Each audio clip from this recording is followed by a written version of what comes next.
Chers élèves de 6e 4 et de 6e 5, je reviens vers vous dans le cadre du programme de travail en langue et vous propose de continuer le corrigé des exercices. On prend son livre page 250. Il s'agissait de l'exercice numéro 7 qui vous permettrait d'apprendre à ne pas confondre pronom et déterminant.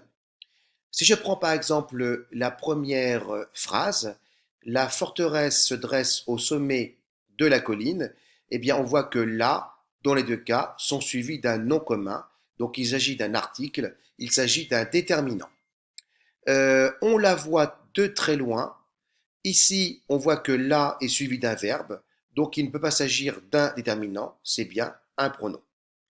Ce n'est pas très facile. Nous avons passé 1 heure sur ce problème. Ce, au passage, vous remarquez que ce devant un nom s'écrit CE et que devant un verbe, comme dans il se lave, on aurait eu SE.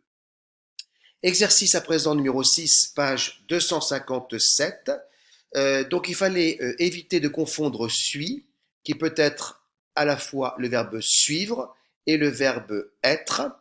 Vie, c'est le verbe vivre. Et attention, vie, V-I-S, c'est le passé simple du verbe voir. Au présent, c'est tu vois. Et enfin, il ne fallait pas confondre le verbe peigner, par exemple peigner ses cheveux, peigner à l'imparfait, et peigner également, mais attention, il s'agissait ici du verbe peindre, toujours à l'imparfait. Je continue. L'exercice numéro 8, page 257, portait sur le repérage d'un verbe. Et vous avez vu que dans les phrases A, B, C et D, il s'agissait à chaque fois du passé composé.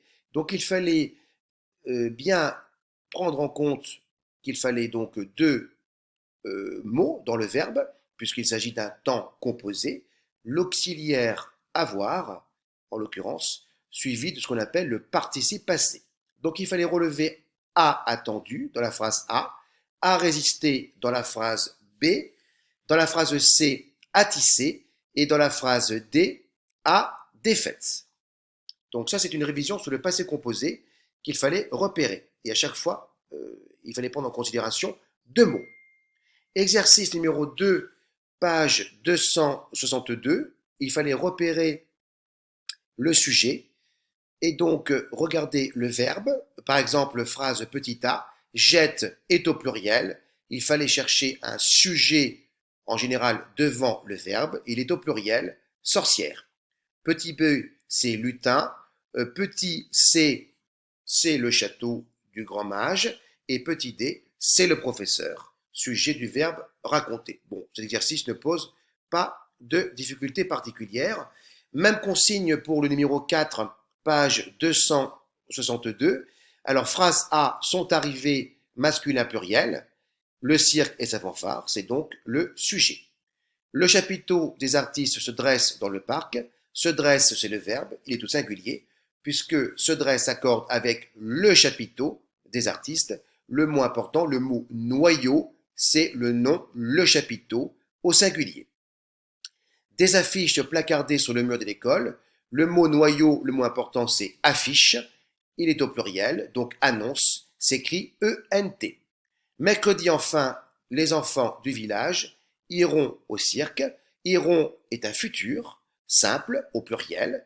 Et le sujet, bien sûr, c'est les enfants du village. Le mot clé, le mot noyau, c'est le mot enfant. Je termine avec l'exercice numéro 12, page 263. Je vous laisse regarder le corrigé. Donc il fallait compléter avec des sujets, tantôt au singulier, tantôt au pluriel. Voilà, c'était la suite des corrigés de Monsieur Beauplé.